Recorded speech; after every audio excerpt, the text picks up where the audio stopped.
YouTube, this will be manually rebuild part 22. This is going to be a very quick video.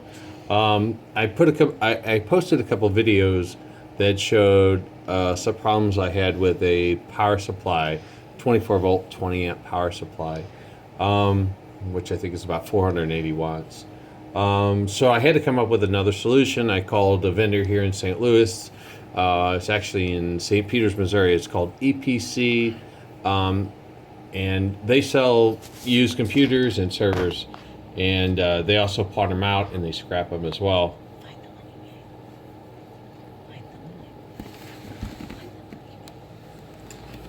They also sell equipment on eBay as well. So if you look up EPC, great company. Been to their Christmas parties. They're some awesome people. They've got really great equipment. Anyway, so I went over there and I purchased 4 of these. These are server power supplies. I believe they're on a PowerEdge 2850 or 2950. I'm not exactly sure, but they provide 750 watts at 24 volts.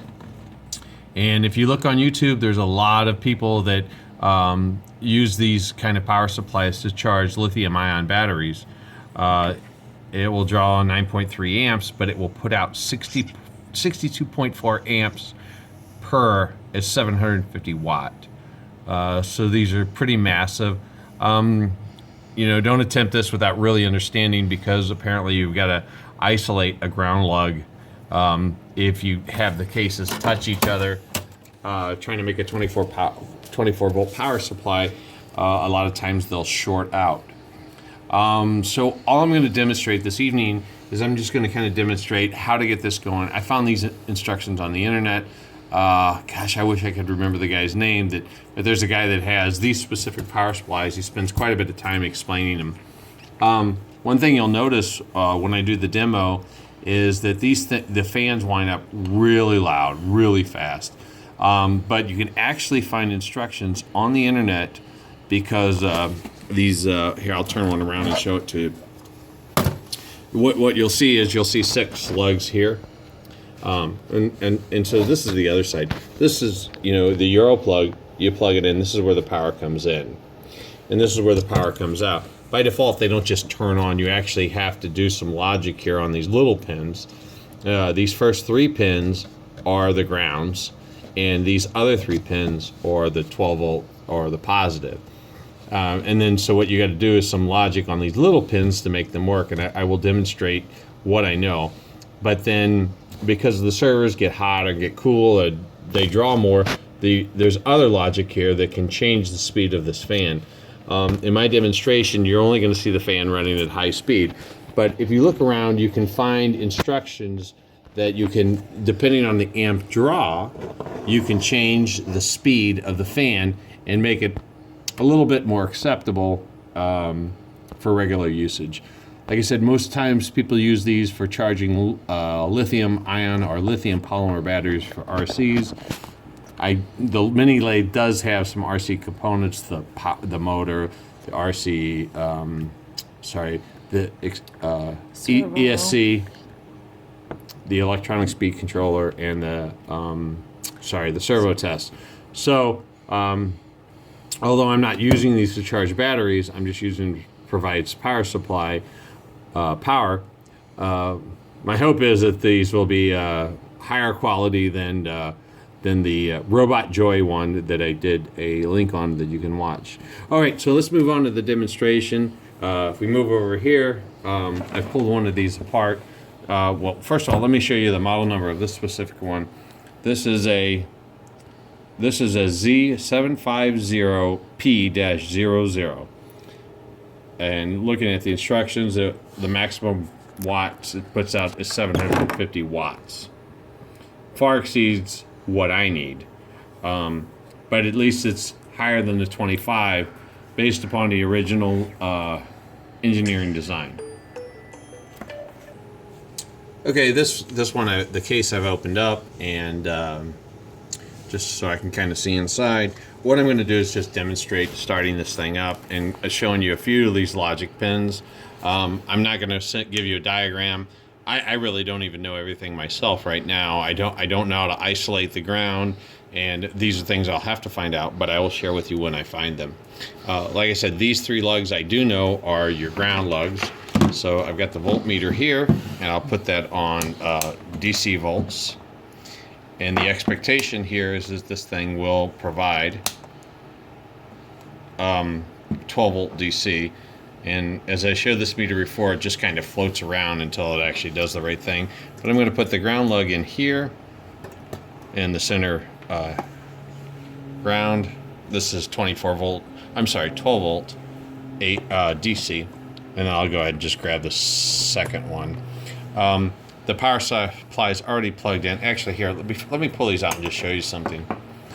When you initially provide AC power, you do get one light, and I think you might be able to see the bottom light is lit. I don't know if you can or not, but the bottom light is lit green, which is simply saying that AC power is applied.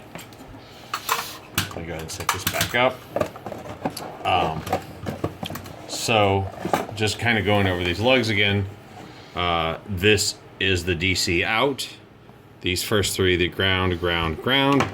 And these 3 are plus 12 volt, plus 12 volt, plus 12 volt.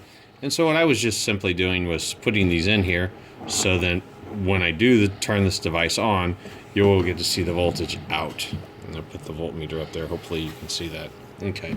And again, I'm sorry about these erroneous voltages. It shouldn't be providing any volts right now. I don't know why. But anyway, so again, going online, I've identified the pins. These are labeled, you know, A, B, C, D, and then 1, 2, 3, 4. And there's like a grid pattern. There's schematics out there. If you just put the part number of the model number, I think I told you this was a hold on. If you just put the Z750P-00 pinout, you can easily find the pinouts. And again, I don't have all the pinouts right now, but I'm going to show you how to start this thing, and then we'll see the voltage register. And then in the next videos, we'll figure out a way to tie these together to produce either 24 or 36 volts. You know, 24 is what my kind of design parameters are, but I may change it to 36 if I want to get a little bit more torque or power. You know, and this conversation is going back to the lathe. Okay, so my recollections are, and I'll try to do this. This is A, B, C, D, E, F. And then starting from the bottom, this is 1, 2, 3, 4, like a grid. And to actually turn this power supply on, and which I will do in just a second, and when I do start it, you'll notice that the fan will ramp up really high, and it produces a noise that's pretty annoying.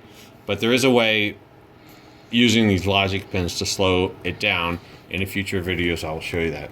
Okay, so they say to start this power supply, you connect A1 and B1 and B6.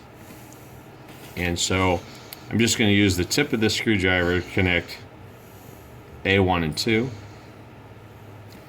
And then I've got a alligator clip here. Sorry, they just fell off. And then B2, this connection. So when you connect all 3 of those, the power supply will start. It's not intermittent, it's not momentary.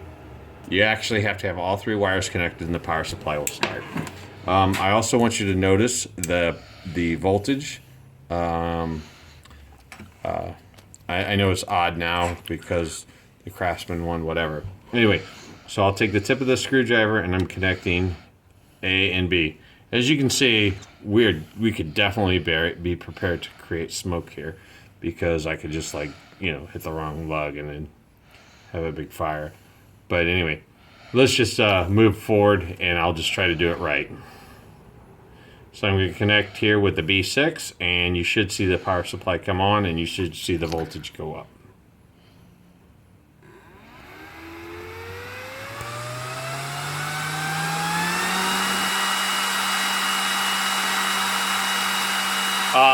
Hopefully you can hear me over the fan. We got 12.94 volts right now.